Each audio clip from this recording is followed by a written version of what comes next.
Hey everybody, it is good to be back with you as we're going to continue looking in the book of Daniel tonight.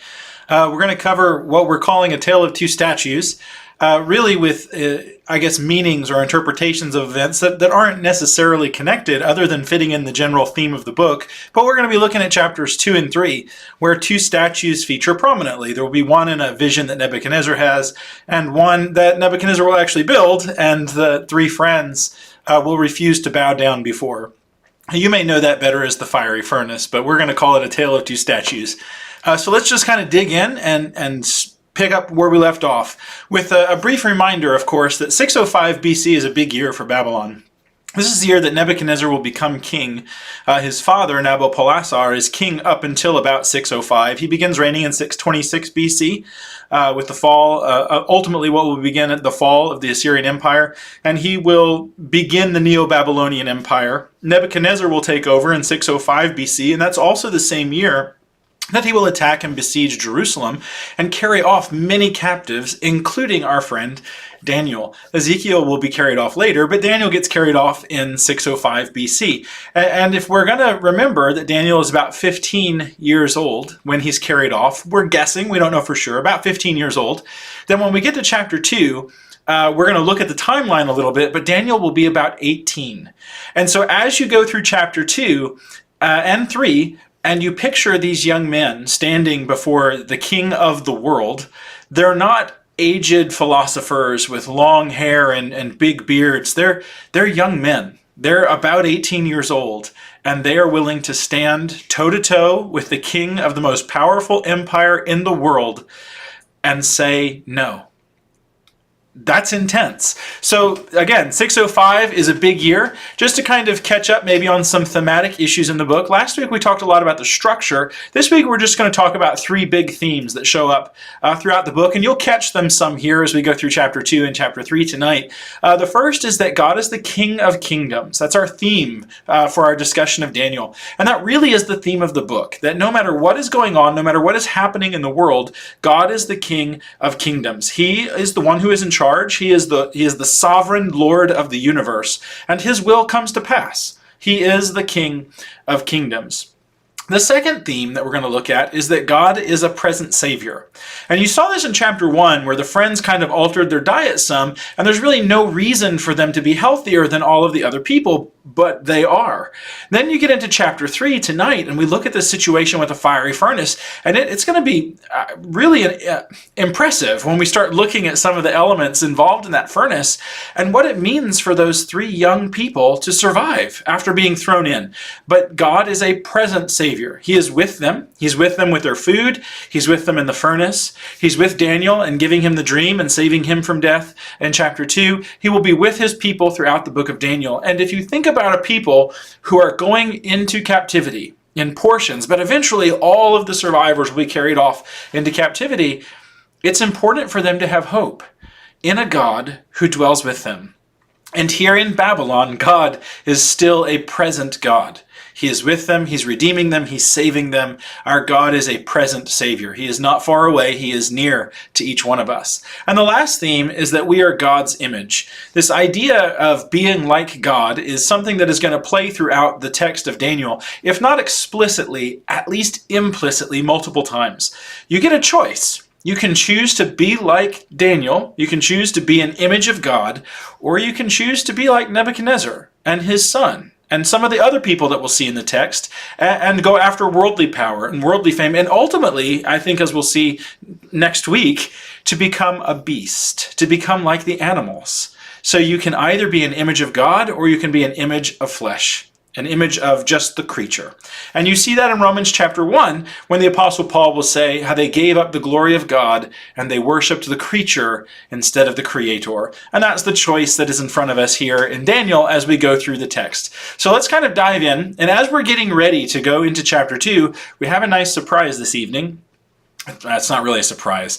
We're going to do chapter 2 from the Septuagint. So the text up on the screen as we're studying tonight will be from the Septuagint, which is the Greek copy of the Old Testament. And we'll do that from time to time during Daniel, because when Jesus refers back to the prophet Daniel, he refers back to the Greek copy. We're not going to do it for chapter 3.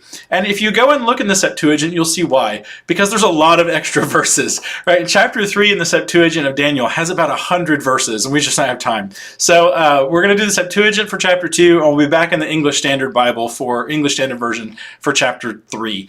So let's kind of dig in and we'll start looking at the text. And in chapter 2, we're going to see that Nebuchadnezzar is woken from his sleep. But it happens, and this is the reason why we talked about how old Daniel was. It happens in the second year of the dominion of Nebuchadnezzar. Now, for argument's sake, we're just going to say Daniel is 15. But this says the second year of dominion of Nebuchadnezzar. And earlier I said he was 18. Well, 15 and 2 is 17, so how does that work out? This is how.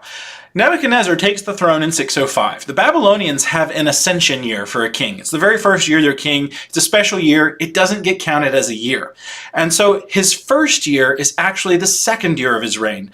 The second year is actually what we would call the third year of his reign. So Nebuchadnezzar has now finished his third year, right? He's carried Daniel off. He ascends to the throne in 605 and carries Daniel off. Then 3 years later, which is the second year of his dominion, after Daniel goes through his training program, then Nebuchadnezzar has this dream. So Daniel will be counted among the wise men of Babylon, but he's not. So that's kind of how we're going to deal with this, right? Where Nebuchadnezzar welcomes Daniel in as a wise man, but it's only in the second year of his reign. That's how those things mesh. It's kind of like elevators in Germany. If you ever go to Germany and you walk into an elevator, it's very confusing the first time you see it. They've got the buttons like we're used to, but the ground floor is not 1, it's E. And then the second floor isn't 2, it's 1. They count the ground floor as the ground, right? And then sometimes you'll see it in American elevators, it'll have a 1 and then a G next to it. But if you hit the first floor in Germany trying to go to the ground floor, you're going to be on the second floor because there's a special floor on the bottom. And that's kind of like the years in Babylon. The first year is a special year. It doesn't get a number. It's the ascension year. And so the timing works out. That's all we're saying is the timing is fine. It's not a mistake in the text. So it's going to happen that he falls into visions and dreams. I like that phrase here in the Septuagint. He falls into them. In other words, he didn't go trying to have them. They happened to him. And that's different than the way that the Magi and the diviners and all the other people that he's going to call later will, when they come, they seek these things out. King Nebuchadnezzar wasn't necessarily trying to have a dream. It just happened to him. And it's going to trouble him. He became troubled and his sleep was taken away from him. I like that phrasing too. Maybe you've had a dream like that before where you wake up and you just feel like the night is stolen away from you. It doesn't matter if you try to go back to sleep. It's not going to happen. That's exactly what you see here. That's kind of the attitude or the air in the text. That something happened and it was so significant that it has stolen the night away from him. So he does what any king does when he can't sleep. He wakes everybody else up. And so in verse 2, the king commanded to bring in the enchanters, the magicians, and the sorcerers of the Chaldeans. This is another reason why we're going to use the Septuagint, because there are some times where it is more clear than the Masoretic text. So if you're reading from the English Standard Version, if you have that open and you're kind of following along there, your text is going to say something like the enchanters, the magicians, and the sorcerers, and the Chaldeans. Well, that makes it seem like they're different things. And then Daniel isn't present. But what we're seeing here is the king is only calling, and I think this is more accurate and it bears out in the rest of the chapter, he is only calling the magicians and the sorcerers and the enchanters who are Chaldean. In other words, he's calling the people who would have been in his closest circle. And the reason why perhaps lies in the dream that he had, as we'll see in just a moment. So he's calling these people in, and they're going to stand in the presence of the king. And the king is going to say to them, I have seen a dream, and my spirit is stirred up. Now, the word picture here is that it's like a beating heart, right? His heart is beating within him, almost like if you could picture a hammer striking an anvil. That is what is going on, and he is agitated, he's excited, and he's probably a little angry too, based on the substance of the dream. If you saw a giant statue, I know we're getting a little bit ahead of ourselves, but if you saw a giant statue that looked a little bit like you and it gets crushed and mushed into dust and blown off, you might be upset too, especially because you have only been king now for 3 years and you're still having to deal with solidifying your reign, making sure that everybody really thinks you're the king. Now, that seems like that might be slipping away. And so the dream hits a new king.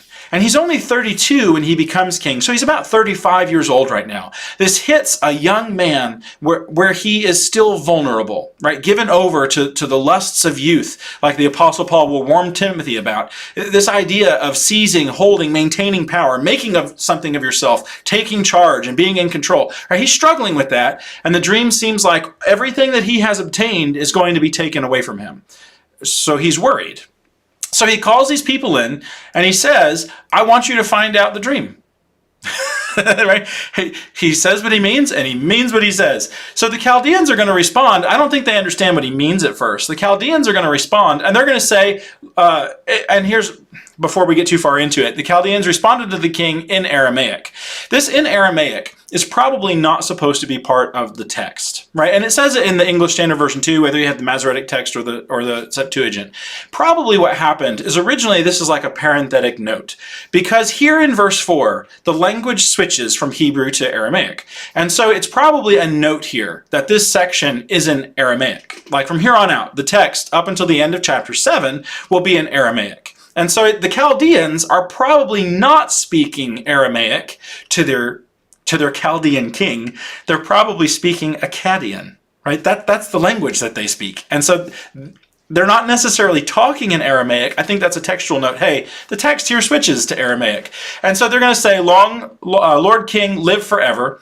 And he's going to tell us your dream. Reveal your dream to your servants, and we will explain to you its interpretation. Now, the Babylonians are very famous for the interpretation and the explanation of dreams, and they have all sorts of manuals that we have found, where if you dream this, it means this. If this context is present, then it means this other thing.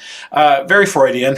And so that's what they're saying. Tell us your dream, and we'll put it through the amalgamation. Is really what they're saying. That's their word for interpretation there. We'll put all the pieces together. We'll kind of run it through the mill, the machinery of our interpretive process, and then we will tell you what your dream means.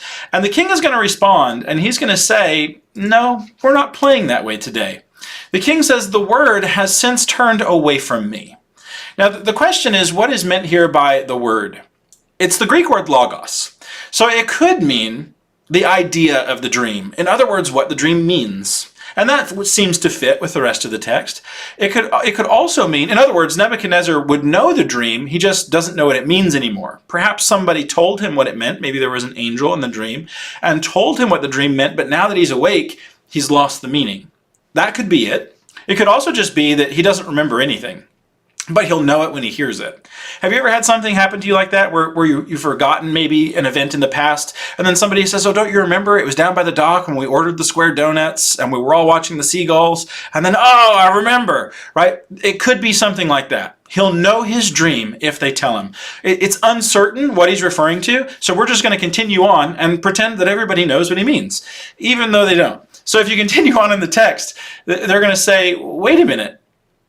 What you're saying isn't fair. Just tell us the dream, right? Because he's going to tell them, if you make clear to me the dream, you'll receive gifts and all sorts and you'll be honored by me. But if you don't, I'm going to kill you, right? I've never been in a situation where I had to give the right answer or I die, but I'm sure that it kind of adds to your stress level just a little bit. So they're going to say a second time in verse 7, either not really believing the king doesn't remember the dream, or forgetting because of the shock of the situation, or because they understood that he just doesn't know what it means. They're going to say, just tell us what you saw, and we will judge these things for you. In other words, just give us some details, and we can put it through our little process, and we will tell you what it means. And the king isn't having any of this, right? This text is going to say, indeed, you are stalling for time, inasmuch as you perceive that the matter has gone forth from me. Right? You're trying to get me to change my mind. And then he's going to say something which is very interesting. Right? You have conspired together. Here's their punishment. If you don't reveal the dream accurately, in the orange there, if you don't reveal the dream accurately, you will incur death. But then he's going to say, you have conspired to speak deceitful words to me until the situation is altered. Now that could mean a couple different things. It could be referring back to their kind of stalling for time and hoping that the king will calm down and realize that he's being hasty. Or it could refer to him accusing them of altering his position as king. It seems like, based off what we've got going on here, that Nebuchadnezzar is worried that somebody in the palace, in his inner circle, is going to start a rebellion. that there will be a coup, and somebody else is going to take his position. And you could kind of see that maybe from the content of the dream, if he remembers it. Right? There's a statue that looks like you, and it gets ground into dust and blown away. You're not going to be the king anymore. And so he may be concerned that they're conspiring against him and they're trying to delay things until the plan can be carried out. And that would also explain the seemingly very harsh judgment. Tell me what's going on or I'm going to kill all of you. And then that way you make sure that all the conspirators are gone. And so that I think that is a reasonable explanation. It may not be what's going on, but it's a reasonable explanation for the seeming overreaction that we have from Nebuchadnezzar. So now, therefore, tell me or else. So the Chaldeans are going to say in verse 10, right, this is impossible. There's nobody who can do what you're asking. Right? And no king has ever asked this of his wise men before, because it just isn't possible. Indeed, the thing which you are seeking, O king, is deep and heavy and astonishing. We can't do it. And now the words that are used here are really powerful, because in just a minute, somebody's going to come along who can do it. Now remember, these are the representatives. These are kind of like the priests as far as Babylon is concerned. These are the ones who would have access to the gods, to the information from the gods, and they're saying, we can't do this. It's too deep, it's too heavy, it's too astonishing. We can't see it, it's too far away, too deep. It's too difficult of a task to do. It's beyond anything that our gods have ever achieved before. And those are the words that they're using to describe this. And they're going to go on to say that no one can do this except some angel reveals it to them. Now, through the book of Daniel, as you read through the book of Daniel and we work through it together, pay attention to what the angels do. And when the angels are mentioned. Angels are very important to the Hebrew people. The angels are going to be credited with a lot of things. So the Hebrew people believe that angels were active and among them all the time. So over in Hebrews 13, when it talks about show hospitality, because some people have entertained angels unaware, right, immediately our minds might jump back to Abraham, where he has the visitors who come, or Lot, who has the angels in his house. But this is something that the Hebrews thought happened all the time. It wasn't just on those notable occasions. Ancient Hebrew people believed that angels were among them and doing things all the time. And so this idea of an angel coming out of his dwelling place to help them is not outlandish, right? It's something that they would have expected. And you can see this in many places in the New Testament text. Stephen is going to refer over in Acts chapter 7, about verse 53. He's going to say, you who accept the law as delivered by angels. Right, so now kind of with this context, understanding that the Hebrew people think angels are important. Angels deliver God's word to them. Angels dwell among them and work among them and keep them safe and deliver them. All of a sudden now, as you're seeing the angels through the text, pay attention to what they do. And it is God doing it through his intermediaries. And so when an angel is acting, it is God acting. When an angel is revealing something, it is God revealing it. And so just pay attention as we go through the text of how often angels appear and how active the angels are. So Nebuchadnezzar, when they say we can't do this, is going to be true to his word. He's not going to change his mind. And he's going to issue an edict that all of the people will be killed. It was decreed to kill all the wise men, and Daniel, who are with him, were sought out for the purpose of destroying them. So people now are coming to get Daniel. And that kind of explains how Daniel works into Arioch, or happens into Arioch, or Arioches here in the text. And so he's going to come and he's going to say, well, we have to kill all the wise men, the sophists in Babylon. And so Daniel is going to inquire of him, saying, ruler of the king, somebody sent out by the king, the leader of the king's guard, why is there such a harsh decree? And then Arioches is going to make known to Daniel the command from the king, that they couldn't answer the dream, they couldn't tell him what the dream was, and so now they're going to be killed. And Daniel then acts quickly and respectfully entreats, please give me an audience with the king. Now, there's a couple different interesting things about Daniel. Remember, Daniel is 18. And when he speaks here, notice this, Daniel responds with counsel and advice.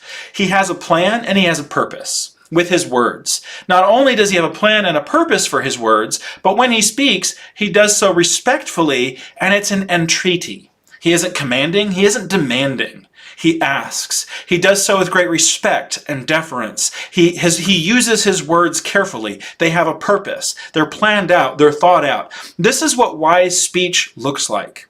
We live in a culture and a time, especially with the internet, where people don't do this anymore. There are no longer respectful entreaties. We throw words around like they don't mean anything. But here in Daniel, you have an example of how we ought to be speaking to one another, right? Carefully, purposefully, in a planned way, in a respectful, in an entreating way.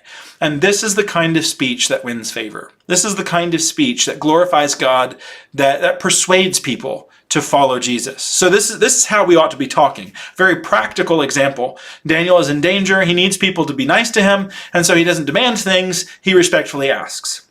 So Daniel then is going to go home, and he's going to run into Hananiah, Mishael, and Azariah, and they are going to declare a fast and supplication, fast and prayer.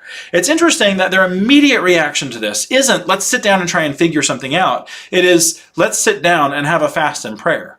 And throughout the scriptures, you'll notice that fasting and prayer often go together. And so here, what we see is the friends are doing that very thing. They are fasting and they are praying that God will help them or deliver them in some way.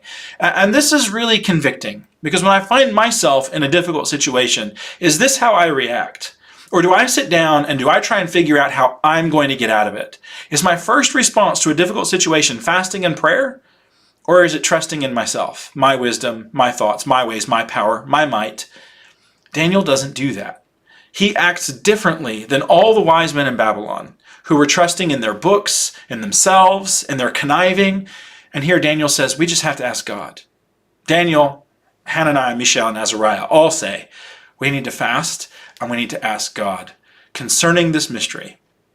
And so they do, they pray. And it's going to say, the text then says that Daniel will be blessed by the Lord Most High. And it's interesting that when we see this blessing, so the blessing is that Daniel is going to have the dream revealed to him and have the interpretation revealed to him. And when he goes before Nebuchadnezzar, he will say, it's not me, I didn't do this. It is the God in heaven who has told me your dream, and he has given me the explanation for you. Daniel's immediate response, and probably of Hananiah, Mishael, and Azariah too, the immediate response is to worship God. And when we consider what God has done, who God is, how great and glorious God is, our immediate reaction should also be prayer and praise and honor, lifting up, lauding, magnifying God.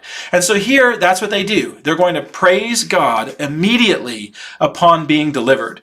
And so Daniel is going to say that the name of the great Lord be blessed forever, because wisdom and greatness are his. Indeed, he changes appointed times and durations of time. Note that. Note that in your Bible, because that's going to be important in chapter 7. Right? Actually later, chapter 7 and chapter 8. Pay attention to that God changes times and appointed times. Really important later in the book. He reveals deep things and obscure things, and he knows the darkness. He can see things that other gods cannot, right? Here is the God wherein there is true wisdom and understanding.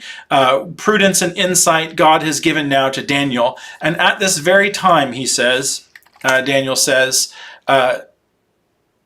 you have made clear to me the things that the king is asking about. So then Daniel is going to go, and his immediate thing, or the first thing he's going to say, is don't destroy the wise men. Again, Daniel thinking of others. Just the demeanor of this 18-year-old man, right? You can make him 20 if you want, 18, 20. It doesn't change much. Is amazing. It is astonishing to see somebody like this. And I would argue that the reason why Daniel acts this way is because he has been instructed from the wisdom of the Lord. That he has been shown the law of the Lord and who he ought to be as an image bearer of God. He and his three friends, Hananiah, Mishael, and Azariah, are image bearers for God in this book. They're standing against the rest of the empire, which is beasts, right? They behave like beasts, except for Nebuchadnezzar, who will change in a little while. Chapter 4 next week. So here, Daniel then is going to come and he's going to say, don't destroy the wise men, right? The sophists there. Take me to the king and everything will be made clear. And now that's not a command, that's an entreaty. Maybe we ask differently in our country, but that's an entreaty. And so it's going to be told to the king that, hey, look, I can tell you your dream and I can reveal it to you. Here is one among the Judean exiles who can tell you the dream. Not your inner circle, not the wise men and the seers and the sorcerers and the magicians that you're comfortable with, but amongst the Judean exiles is one who can tell you these things. And the reaction from Nebuchadnezzar at first seems to be disbelief. He's actually going to say, are you sure? That's kind of the tone here. When he's told in verse 25, when Ariochus says, hey, I found somebody who can explain your dream to you, Nebuchadnezzar is going to say, he's going to call him in, and he's going to say, are you able to show me and explain this dream? In verse 26. And so what we're dealing with now is the king is told that what he's asked is possible, but he thought it was impossible. Because the king and all those other wise men are representative of human wisdom and human strength and human power, human kingdoms. But there is a God who reigns over them, who is more powerful than them, who will dominate them. And that gets us to the dream. So the dream is going to be interpreted and explained. And here in verse 28, the yellow section of our text, Daniel is giving God the glory. God is the one who has shown these to me. God is the one who is telling us what is going to take place at the end of days. And again, an important phrase. He reveals these mysteries and showed you what is going to happen. But look, it's not because of me. This is beyond all men. It's not because of me that you're getting this in the blue text. It was shown to me by God. All right, and then you get to the dream here in verse 31. Here's the dream that you had. You saw a great image, exceedingly great. And notice now in chapter 3, when we get there in a second, how the statue is described. Its appearance is surpassing, which just means it's a magnificent. It stood before you, and the appearance of the image was fearful. And the head was of gold, and the breast and the arms were of silver, so the chest and the upper torso are of silver, and the belly and the thighs are of bronze, and the legs and the feet were of iron, and a portion partly of iron and of clay down in the feet. Now you watched as a stone is cut from a mountain without hands, and so just magically, right, a stone is cut from a mountain, and it's going to come, and it's going to crush this statue and pulverize all these things until they're like chaff on a threshing floor, and the wind just blows them away. And then that rock turns into a mountain, and it smites the whole earth there at the end of that purple section. It smites the whole earth. And so this is the dream, Daniel is going to say. This is the dream, and now its interpretation. So now he's going to tell him what it means. You, O king, are the king of kings, and the Lord of heaven has given you authority. So you, he's going to say, you are the gold. Right? You are above everything. You are the golden head. And what we're going to see is a decreasing value. You go from gold to silver to bronze to iron, which is less valuable, but really strong. And so this Nebuchadnezzar is the gold kingdom. And now the next kingdom is going to be silver. After you will arise a kingdom inferior, and then a third kingdom, a bronze kingdom that will exercise dominion over all the earth. And so I think what we're seeing here, and people debate about this, but I'm just going to give, I think, a reasonable explanation, is that the kingdom coming afterwards is the Medo-Persian Empire. That would be the silver kingdom. And even though it is a larger kingdom geographically, it is an inferior kingdom as far as maybe morality, as far as being a upstanding people. The Babylonians had a sense of morality, and they upheld it. And that seems to be decreasing as you go down through the ages. And then the next kingdom, the Bronze Kingdom, will be the Grecian Empire. Right, and it's going to rule the whole earth. Alexander will come, technically Macedonian, and Alexander will come and he will conquer the known world. Right, his empire will stretch beyond the edges of the maps, as someone has said. And then you have this Iron Kingdom, this fourth kingdom, mighty as iron. And just as the iron overpowers everything and the iron destroys every tree, so all the earth will be shaken. That seems to be Rome. Now again, there are people who will quibble about the kingdoms. Some people think that all this is being completed back in the Maccabean era. And I do think when we get further along, I do think we're going to see some Maccabean stuff. But I don't necessarily think this is it. Because in the days of this last kingdom, and the portion of the feet, it's going to talk about how they're partly earthenware. Another kingdom made of two parts will be in it, just as you saw the iron mixed with the earthen vessel. And it's during those days, right? It's during that time. Here we go, verse 44. It is in that time, the blue part of the text, that the God of heaven will make another kingdom stand that will last into the ages. I don't think the kingdom of God came during the Maccabean kings, so I disagree with that interpretation. Again, we're going to see some Maccabean stuff later on, but I think you have Rome here. And the idea of the feet mingled with the clay, it is during the days of that the kingdom of Christ will come. And so you're probably dealing with those toes being the imperial era of Rome, where you have this kind of weird separation in the Roman political arena, where you have the Senate and the vestiges of the Republic trying to hang on and do one thing, and you have the Caesars, the kings, trying to do other things, and there's a plethora of kings and regional governors that are basically running their own little countries. It seems to be what's being described. It is a powerful nation, right? It's still got iron, but the eroding of the foundation is already present there with the clay in the feet. It's during this time, right? The stone is going to come from the mountain. The kingdom that Christ is talking about over in Matthew chapter 16, about how the confession that he is the Messiah, the Christ, the Son of God. This is the bedrock. Here is the rock that comes and will crush all these kingdoms, and the gates of hell will not overpower it. Here is this kingdom that is going to spread across all the earth, and God will have dominion over everything. And then Daniel will end this by saying, this is going to happen during the last days. Accurate is the dream, reliable is the interpretation. So as we're leaving Daniel, there's a couple of things that you kind of have to hang on to. It's these different signs and symbols and images and pictures and how they're used, and how they get changed later, how other writers like John will come, how Jesus will take things from Daniel and just kind of appropriate them for their own time. Here, this idea of the last days, you also have to keep that in mind. The last days of what? That's a continual question we should be asking. The last days of what? This dream is accurate. The interpretation is reliable. This is going to happen. Nebuchadnezzar then is going to have this amazing response, right? He is going to respond, and he's going to give God glory.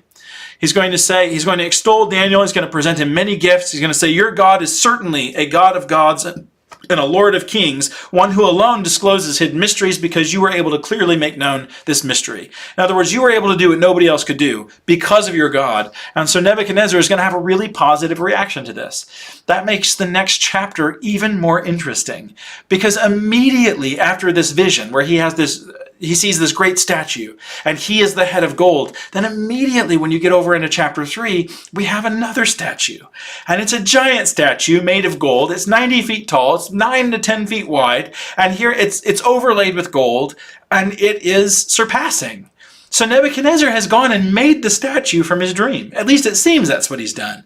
And so what you have is Daniel here over in chapter 2 saying that the dream is reliable. The interpretation is sure. And then you have Nebuchadnezzar taking that truth and misusing it. He's misapplying it. And so we kind of do the same thing sometimes. And when we take the Bible, right, we have the truth, right? This is what God has revealed.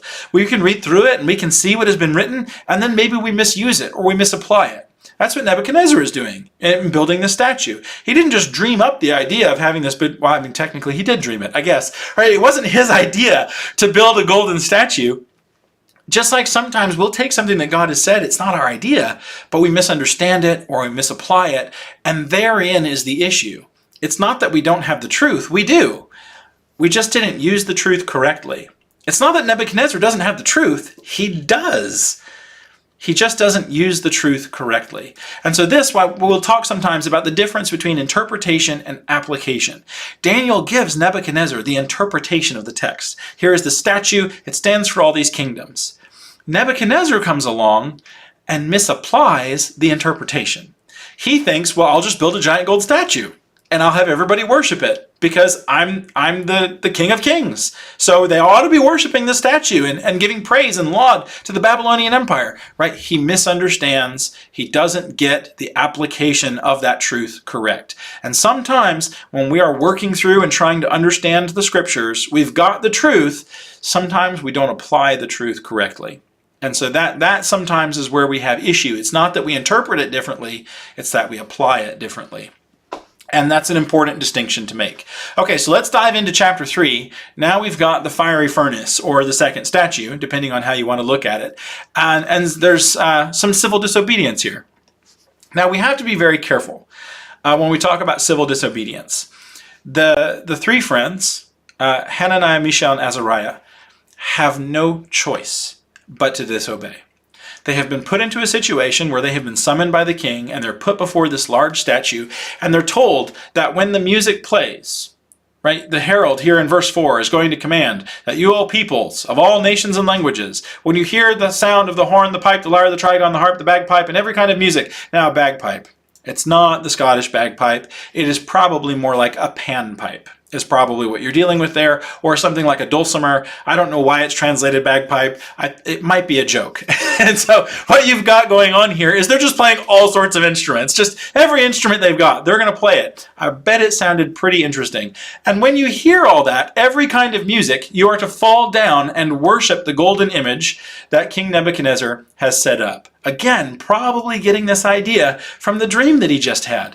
Whoever does not fall down, the orange text on your screen, whoever does not fall down and worship will immediately be cast into a burning fiery furnace. That is probably the smelter that they used to smelt the gold to make the statue. It's probably not a 90-foot tall gold statue. It's probably a stone statue that's that big, and they have overlaid it with gold. I mean, it could be solid gold, but that would be an amazing amount of gold. And in order to do this, whether you're overlaying it or whether you're actually building it all out of gold, you're going to need an incredibly large smelter, and that's your fiery furnace. It's not to keep the palace warm, it's to smelt gold and other precious metals so that you can have them purified. And it's a convenient punishment. It's right here. You're going to have it next to the statue. And it is something that Nebuchadnezzar uses before. Right? This isn't the first time or the last time that he has threatened people with the furnace. When you look over in Jeremiah 29 and verse 22, we can just turn over there now. Because of them, this curse will be used by all the exiles from Judah and Babylon. The Lord make you like Zedekiah and Ahab, whom the king of Babylon roasted in the fire. And so this is something that he does at least once, right? If this isn't time number 2, he has done this at least once before. And so this is something that Nebuchadnezzar does. It kind of indicates what his character is like. He's a very brutal king. You do what he says or you're in trouble. And that would have been known to these people who are his close advisors, right? These wise men, Hananiah, Mishael, Azariah, and Daniel. And the fact that they are willing to stand when everybody else bows down to worship the image is a note that should not be forgotten. Again, they're probably 18 years old. They're about the same age as Daniel. It was the young people who were took and put through that training program.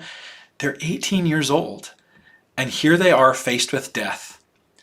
Bow down to the statue or I'm throwing you into the furnace.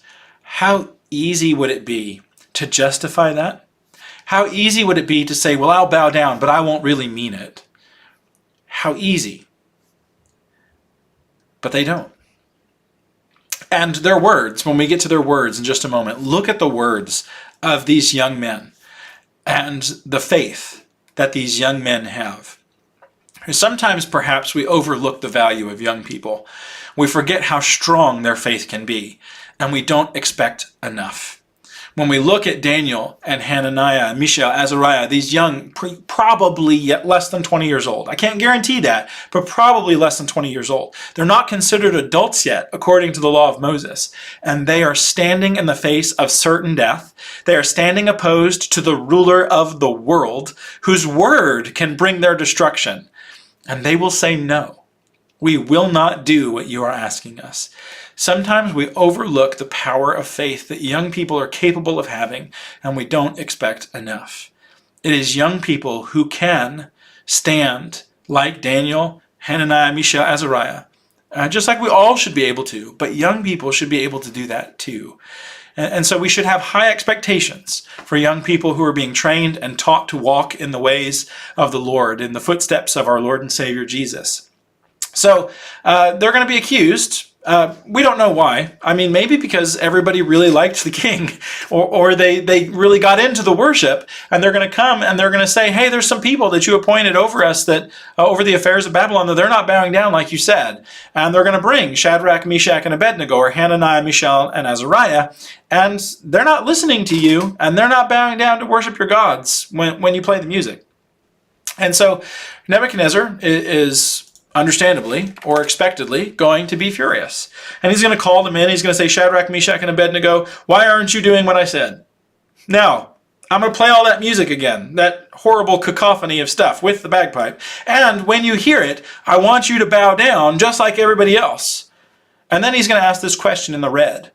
Who is the God who will deliver you out of my hands? What a silly question. Who is the God who is going to reveal your dream and then give you the interpretation?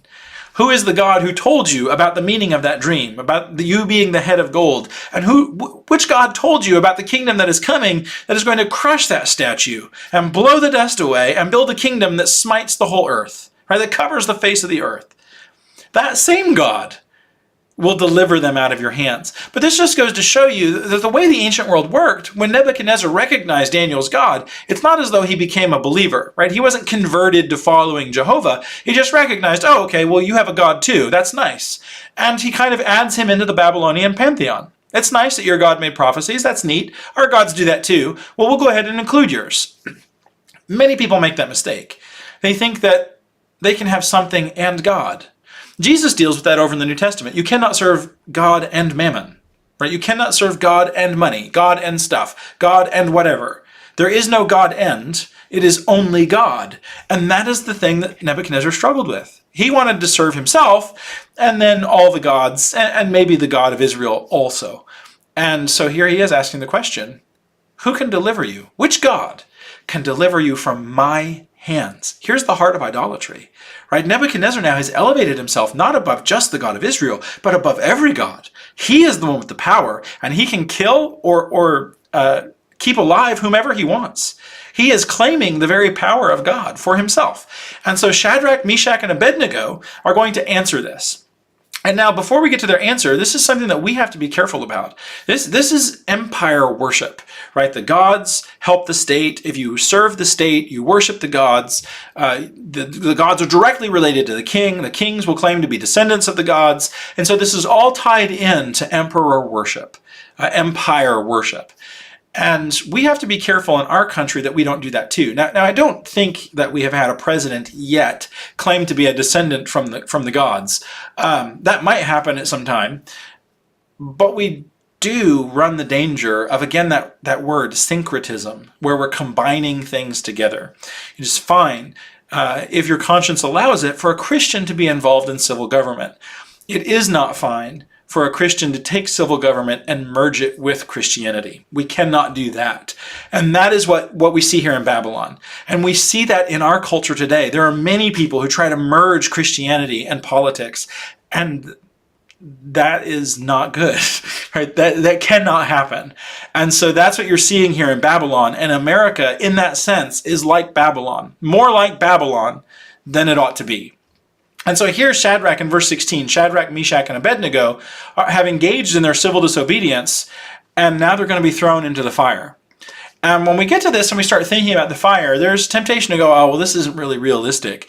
And a lot of it comes down to maybe the pictures that we have seen, where you have this giant furnace and they open up an iron door and they kind of push people in. That's not what a Babylonian smelter looks like. If you can picture an upside down Coke bottle, that's what a Babylonian smelter looked like. The top would be open, and you would have a hatch, a big open area that you would lower things down, right? There would be scaffolding and there would be harnesses and all sorts of pulleys, and you would lower things down into the smelter. And you would put wood and fuel and coal and pitch and bitumen and all other sorts of things into a door in the bottom of the smelter. And so when you're putting things into the smelter, into the fiery furnace, they go in from the top, not from the side. And over in the Septuagint, which we're not looking at right now, it makes that very clear. It talks about them falling down into the top of the furnace. The Masoretic text leaves those details out, because again, as I mentioned, the Septuagint has over about 100 verses. And so here, it's not quite as clear what's going on when they're going to be thrown into the furnace. But when we get back to their answer, O Nebuchadnezzar, we don't even have to answer you in this matter. Look at that in the yellow. If this is what you're going to do, then our God will deliver us from your fiery furnace. And he will deliver us out of your hand, O king. But if not, let it be known to you, O king, that we will not serve your gods or worship the golden images you have set up. Now, I've heard people try and explain this, but if not, and to explain it away. Don't explain that away. We kind of downplay their faith. Not only do they believe that God could save them, but they don't think God has to. They realize that God is sovereign, that God is the Lord of Lords, that he is in control, and he doesn't have to save them. God is not at their beck and call. God doesn't come because they've been good enough or nice enough and kind enough. God does what God wants to do. And they are faithful to him whether he comes to deliver or not. Whether God comes to save us or not, O king, we are not going to serve your gods. That's the attitude that Christians should have. I don't serve God because he's going to make my life nice. I don't serve God because my life will be better as a Christian. I don't serve God because I think I'll get what I want, or I'll have more friends, or a better family, or higher social standing. That's not why we serve God. We serve God because God is worthy of worship. God alone is worthy of worship. He is the Lord and creator of everything. And that makes him worthy of worship and honor and all that we can give him. And if there is anything that comes our way beside, that's bonus. And so that's kind of what they're saying. We're not going to worship your statue because we think that we'll be delivered. We might not be. But if there is a God who could deliver us, it's ours. And that should be our devotion. I'm not going to serve God because I think that one day he'll heal me from a sickness. But if there is a God who could, it's him. I'm not going to worship God because I think he'll keep me safe when I travel. But if there is a God who could, it's him. I'm not going to worship God because I think he'll keep my family safe and allow me to have old age where I can see children and grandchildren. But if there is a God who could, it's him. I serve God because he's worthy. That's my job. He is worthy of it. He deserves it. And no matter what, that doesn't change. And so these 18-year-old young men stand before the king of the world and say, you can kill us if you want, but we're not moving. And so he throws them in the furnace. He hauls them up to the top of the smelter very quickly. It's heated 7 times more than it normally is. And if you can imagine the top of this upside-down Coke bottle with flames and smoke and sparks just flying out everywhere, and men rushing around trying to attach these people to harnesses and lower them in, and the flames licking up out of the top, it talks about the people who were lowering them in are going to be killed.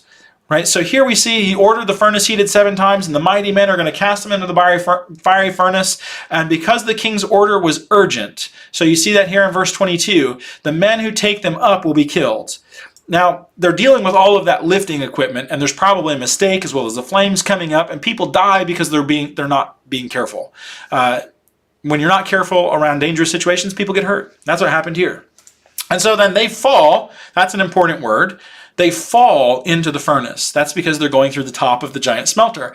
Then Nebuchadnezzar is going to look, he's going to jump up, and he's going to say, wait, weren't there only 3 of them? But now we see 4. I see 4 unbound men walking around in the fire. And okay, here's the other thing, how we know that this is an accurate story, is all around the bottom of the smelter, you're going to have windows or openings that allow oxygen to come in to fuel the fire. Because if you just have the upside down Coke bottle, the fire is going to smother. So you have holes all around, as well as that giant gate where you're going to be throwing in the fuel.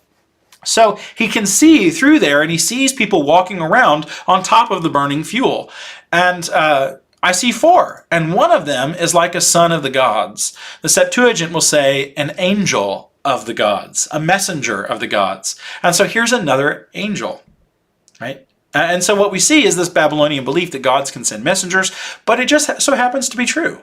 God does have angels. He does have messengers that he sends. So then Nebuchadnezzar is going to come to the door, and he's going to cry out. Now again, from the bottom of the furnace, not the top where all the heat is as it's rising up, but from the bottom where they would load things in. It's going to be cooler. The top of the furnace where you're doing all your work normally would be around 1800 degrees Fahrenheit. I don't know what they've heated it up to. I doubt they can do it 7 times. It's just super hot. So he's going to cry out, and he's going to say, come out. And so then they're going to open up that side door, and they're going to come out. And when they do, not a hair is singed on their heads. Their cloaks aren't harmed. They don't even smell like fire. And so then we get to Nebuchadnezzar's second reaction. He is going to say, blessed be the God of Shadrach, Meshach, and Abednego, of Hananiah, Mishael, and Azariah in Hebrew, who has sent his angel and delivered his servants who trusted in him and set aside the king's command. So now if you're a Hebrew, you've been carried off into Babylon, and here you have a story, right, or an incident, and you have the recounting of it, of these 3 young Hebrew men who stood opposed to the king of Babylon, and God delivered them. God keeps his promises to his people. God is the present deliverer. If you're in the middle of Babylon and you are in exile and you are looking forward to the redemption of your people, isn't it comforting to know that God is a present deliverer? God is our present deliverer too. We are living in the midst of Babylon. I'm not talking about our country necessarily, but just the world, right? We are in the middle of a foreign country. And we are waiting for that day when God will call us home. Our citizenship, the Apostle Paul will say, is in heaven. Jesus would say in John chapter 14, there are many dwelling places in my Father's house. I'm going to prepare a place for you. That's not here. It's home. And our hope is in that one day we go home. We get to be with the Lord. We get to dwell with him forever. And so there's kind of an eschatological look at this, right? A look to the end, a day of coming when the Lord will make all things right and we will be with him. He is the present deliverer. He delivers his people now. He will deliver his people on the last day, and he will deliver his people on the real last day, right? So there's just so many layers to the way that the prophets work. So at the end of chapter 2, I make this decree that any people, nation, or language that speaks anything against the God of Shadrach, Meshach, and Abednego will be torn limb from limb. Again, nice guy. Their houses be laid in ruins, for there is no other God who is able to rescue in this way. And now Nebuchadnezzar is beginning to realize who God is. He still doesn't understand it fully. We'll get to that in chapter 4. But Nebuchadnezzar is being changed. He is going from a beast to an image of God. His son won't do that in chapter 5. And so here what we're seeing is that it is possible for people in Babylon to come to know the Lord because of the things that the Lord's people do and because of the power and the mighty working of God. And so as we go about our daily lives, pilgrims, sojourners, travelers in a foreign land, what we are doing matters. Every day, God is a present deliverer. He is with us today. He'll be with us tomorrow. He will save us today. He will ultimately save us. He is with us every day. And when we stand up for our faith, it matters. When we speak well of God, it matters. We are affecting people in the darkness. We are lights shining in the darkness. Jesus will say to the people of Israel, you are a light shining on a hill. That's us. We are a light shining on a hill, salt of the world, salt of the earth. And we are that which God has chosen to put this treasure in, to go forth into the world and make the glories and excellencies of our God known. And so we should take this story of great deliverance and great hope, both of those stories, and we should be grateful that we have the God who reveals, the God who makes known, the God who is powerful to save as our Father and our deliverer. And we can be a light shining in the darkness each and every day. I'm looking forward to continuing in Daniel. Next week we'll pick up in chapter 4. God bless you. I love you all, and I'll see you next week.